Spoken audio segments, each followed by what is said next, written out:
हमारे प्यारे सदगुरु संत श्री आसाराम जी बापू अपने सभी साधकों के संपूर्ण विकास के लिए कई बार शिविर देते रहे हैं। यहाँ बापू जी ने साफ साफ समझाया है कि बुद्धि कितनी ही कुशाग्र व तीव्र हो जाए, यदि उसे महान संत से दीक्षा रूपी दिशा नहीं प्राप्त है तो शरीर को विलासी व रोगी बना ही देगी। आइए जाने नौजवान संत श्री आसाराम जी बापू से कि सत्संग से विवेक कैसे जाग जाता है। यन लब्ध्वा न चापारम लाभम मन्यते न अधिकम ततः यस्मिन स्थितो न दुखे न गुरुणापि विचालेत। जिस लाभ से बढ़कर कोई लाभ नहीं, जिसमें स्थिर होने के बाद बड़े भारी दुख से भी योगी चलित नहीं होता।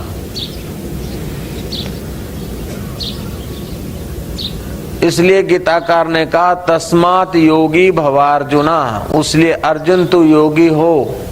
ये युद्ध जैसा दुख पचाना हो तो पहले दुख सुख से पार जो तत्व है उसमें ठहर जा।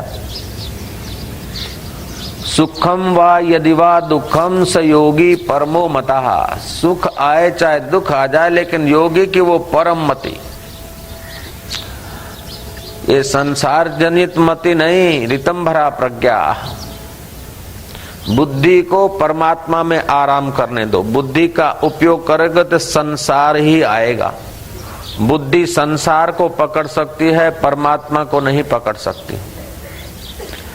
इंद्रियां, मन, बुद्धि, देह, ये सब संसार है और ये संसार की चीजों से बने हैं और संसार को ही पकड़ पाएंगे।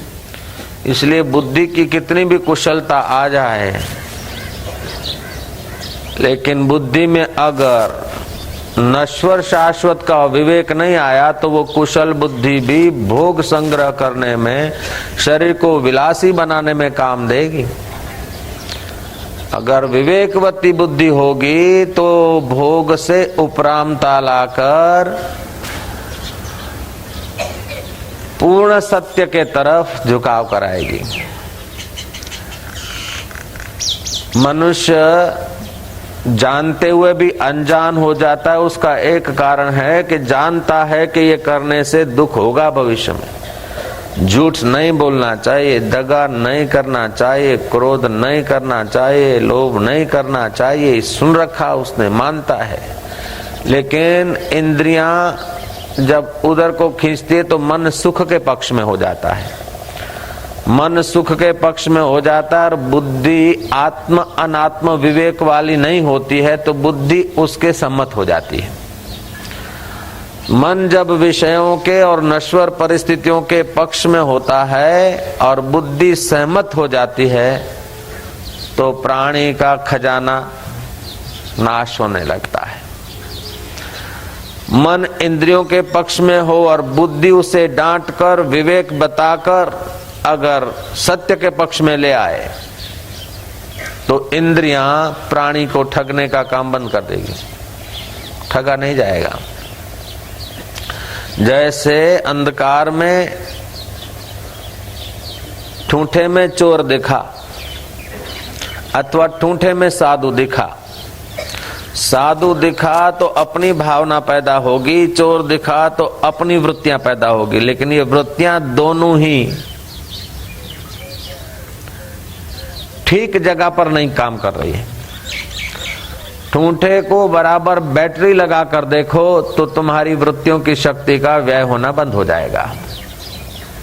न वहां चोर है न साधु है। ऐसे ही जगत में वास्तविक में देखा जाए तो न सुख है न दुख है।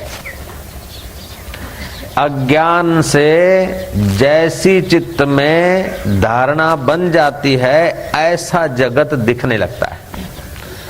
जैसे अंधकार में ठूंठे के प्रति जैसी भावना होती है ऐसा ठूंठे में दिखता है चोर या साधु। ऐसे ही संसार की घटनाओं में जैसी भावना होती है ऐसा उसमें दिखता है। जो भोगी है उसको भोग पदार्थों में सुख दिखता है, लेकिन जो त्यागी है, जिज्ञासु है, उसको बंधन दिखता है। लेकिन जिसकी ज्ञान दृष्टि हो गई उसको न सुख दिखता है न बंधन दिखता है, उसको जैसा वास्तव में है वैसा दिख जाता है। तो आत्म अनात्मा का विवेक कर सके ऐसी बुद्धि की आवश्यकता है, और वह बुद्धि मिलती है सत्संग से। बिनु सत्संग विवेक न होवई, राम कृपा बिन सुलभ न सोई। सत्संग के द्वारा वो विवेक होता है। इंद्रियां वर्तमान स्थिति पर हमको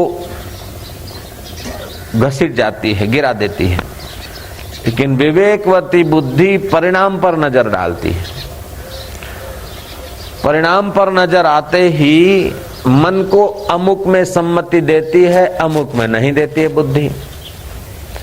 मन की जो कुछ मांग हो ऐसा आदमी करने लग जाए तो जी नहीं सकता। मन में जो इच्छाएं आए और वैसा ही उसको मिलने लग जाए और ऐसा करने लग जाए तो थोड़े ही दिनों में सर्वनाश करके बैठेगा। किसी व्यक्ति को देखकर मन में कोई भाव आया, किसी वस्तु को देखकर तुरंत मन में भाव आता है, तो मन इंद्रियों से तादात्म्य करके, और इंद्रियां तो बहाव की तरफ है, जैसे पत्थर चट्टान से नीचे की ओर गिरता है पहाड़ से, ऐसे इंद्रियां मन को गिराने में है। मन में जैसा आया ऐसा अगर करने लग जाए तो कोई व्यक्ति पठित नहीं हो सकता है, क्योंकि बच्चे के मन में पढ़ने की इच्छा ही नहीं होती। खेलना कूदना एवं करना, नहाने की इच्छा नहीं होती, कपड़ा बदलने की भी इच्छा नहीं होती। उसकी इच्छा न होते हुए भी मम्मी नहला लेती है, कपड़े बदलवा देती है। इच्छा न होते हुए भी मम्मी और पापा स्कूल में उसको शुरुआत करा देते हैं, और उसकी इच्छा न होते हुए भी शिक्षक लोग ऐसा व्यवहार करते हैं कि उसकी इच्छा पैदा हो जाए। तो अपने इंद्रिय और मन में जैसा आता है ऐसा अगर करने लग जाए तो पशुओं जैसा जीवन हो जाएगा।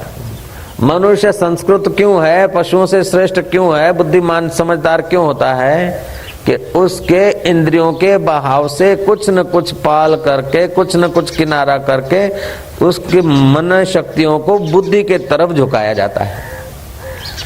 अच्छा, बुद्धि में अगर संसार की आस्था है तो बुद्धि ऐसा ही आयोजन करेगी और ऐसा ही प्रयोजन करेगी कि ऐहिक सुख मिल जाए। तो संसार की आस्था वाली बुद्धि से प्रियतम की प्यास नहीं जगती।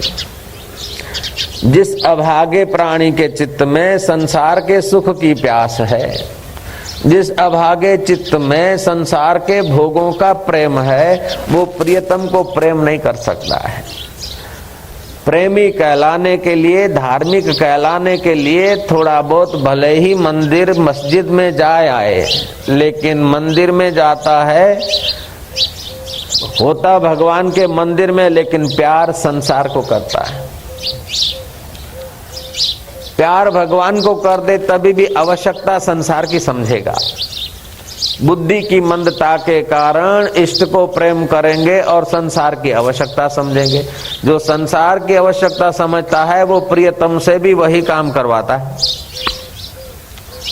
और जो संसार को प्रेम करता है तो वो ईश्वर की आवश्यकता समझता है कि ये काम ईश्वर कर ले, उसलिए मंदिर में जाता हूँ, पूजा करता हूँ। ये बुद्धि के दोष के कारण निर्दोष चैतन्य परमात्मा अपना आपा होते हुए भी उसकी मुलाकात नहीं होती। हम आवश्यकता संसार की समझते और प्रेम भगवान से करते हैं तो भी काम नहीं चलता। अब प्रेम भगवान से करें और आवश्यकता संसार की समझें तो भगवान से वही काम लेंगे आवश्यकता का। अच्छा, प्रेम संसार से करते हैं और आवश्यकता भगवान की समझते हैं तो क्या होगा कि संसार से प्रेम करते हैं तो जिससे प्रेम करते हैं उसके बिना चलेगा नहीं। जब उसके बिना नहीं चलेगा तो आवश्यकता होते हुए भी आवश्यक यात्रा नहीं कर पाएंगे।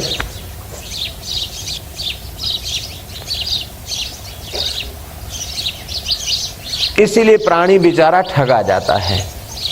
जिस दिन ये प्राणी समझ जाए कि संसार की चीजें देह को चलाने के लिए प्रारब्ध वेग से अपने आप मिलेगी, यथा योग्य यत्न करो, लेकिन संसार प्रेम करने योग्य नहीं है और संसार की मेरे लिए आवश्यकता नहीं है, तुम्हारे लिए संसार की आवश्यकता नहीं है, तुम्हारे शरीर के लिए है। तुम शरीर के बिना भी थे, हो और रह सकते हो। जय जय। तुम इतने स्वतंत्र हो कि ये एक शरीर नहीं, हजार हजार शरीर तुमको मिले और चले गए, फिर भी तुम्हारा बल बांका नहीं हुआ, ऐसे तुम हो। इस प्रकार का ज्ञान जब तक तुम्हारी बुद्धि में डेरा नहीं डालेगा, तब तक बुद्धि संसार के पक्ष में हस्ताक्षर करेगी। और बुद्धि संसार के पक्ष में हस्ताक्षर करती रहेगी तो मन को मौका मिल जाएगा और मन इंद्रियों के तरफ घसीट चले जाए।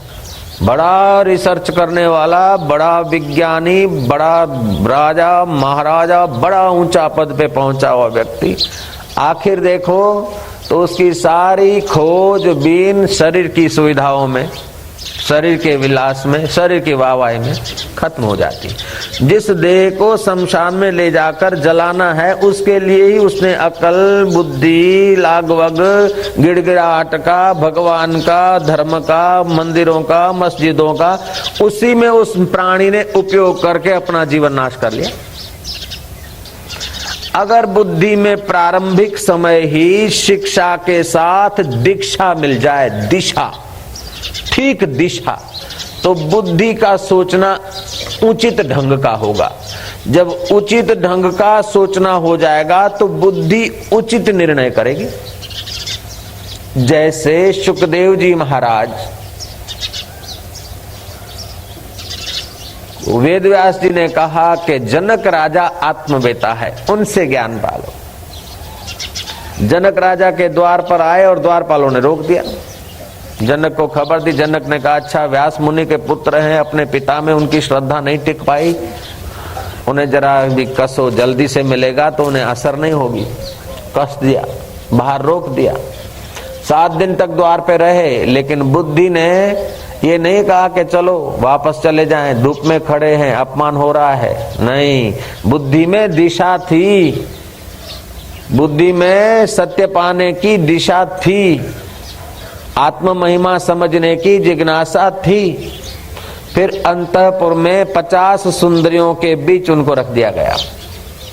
वो ललनाएं, उनकी सेवा चाकरी करे, तमाम प्रकार के व्यंजन और भोजन आदि कराए, शयन खंड में ले जाए। शुकदेव जी महाराज रात्रि का प्रथम भाग भोजन आदि में व्यतीत करके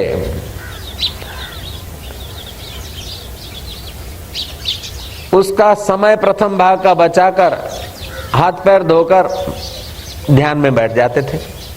ललनाओं के आकर्षण उनको आकर्षित नहीं कर सके, क्योंकि उनकी बुद्धि के हस्ताक्षर उचित थे।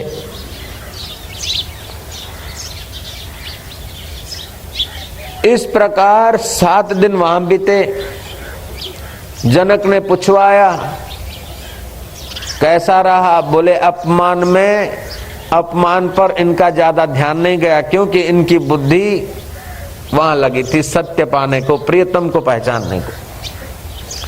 मान में आकर्षित नहीं हुए, धूप में खड़े हुए रहे तभी भी इनके चित्त में वही विश्रांति, और छाए में आए तभी वही विश्रांति, भूखे रहे तभी वही चित्त की दशा, और खूब व्यंजन आदि भोजन आदि दिए तभी भी चित्त की वही दशा। ललनाओं ने आकर्षण किया, फिर भी इनका चित्त आकर्षित नहीं हुआ, क्योंकि बुद्धि ने उल्टे हस्ताक्षर किए नहीं। जनक ने देखा कि ऐसी समता के सिंहासन पर है तो उन्हें ज्यादा उपदेश की भी तो जरूरत नहीं है, केवल संदेह मिटाना है। राजा जनक ने उनका अभिवादन किया, सिंहासन पर विराजमान करके उनका पूजन किया और स्वयं नीचे बैठे कि आप मुनि हैं, मैं राजा हूं, मैं राजसी व्यवहार में जीता हूं। मुनीश्वर, तुम जो जानते हो उसमें संदेह न करो, सुख दुख में सम हो, मान अपमान में सम हो। क्यों सम हो? कि तुमने इंद्रियों और मन के संयोग में अपने को लपेटा झपेटा नहीं, तुम अपने बुद्धि को अपने आप में ले आए हो। अपने आप में वही ले आता है जिसको परमात्मा की आवश्यकता होती है और परमात्मा से प्यार होता है। आवश्यकता संसार से होती है तो दो नाव में पैर आ जाता है, प्यार संसार से होता है और आवश्यकता भगवान की होती है तो भगवान का उपयोग करते हैं संसार को पाने के लिए। लेकिन जब प्यार और आवश्यकता, ईश्वर की आवश्यकता और ईश्वर से ही प्रीति, गौणी वृत्ति और मुख्य वृत्ति, ये दोनों वृत्तियां जब प्रियतम के लिए काम करती है तो प्राणी का शीघ्र अति शीघ्र तुच्छ देह अध्यास मिट जाता है।